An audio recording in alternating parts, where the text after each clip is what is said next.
আসি। একবার বিদায় দে মা, ঘুরে আসি।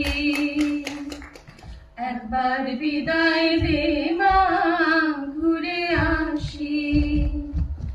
শনিবার বেলা 10টার পরে জজ কোর্টেতে লোক না ধরে মা গো।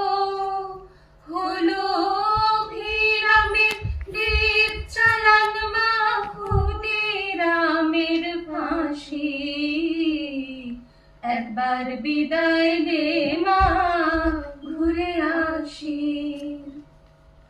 10 মাস 10 দিন পরে জন্ম নেব মাসির ঘরে মা গো। তখন যদি না চিনতে পারিস, দেখবি গলায় ফাঁসি। একবার বিদায় দে মা, ঘুরে আসি। একবার বিদায় দে মা।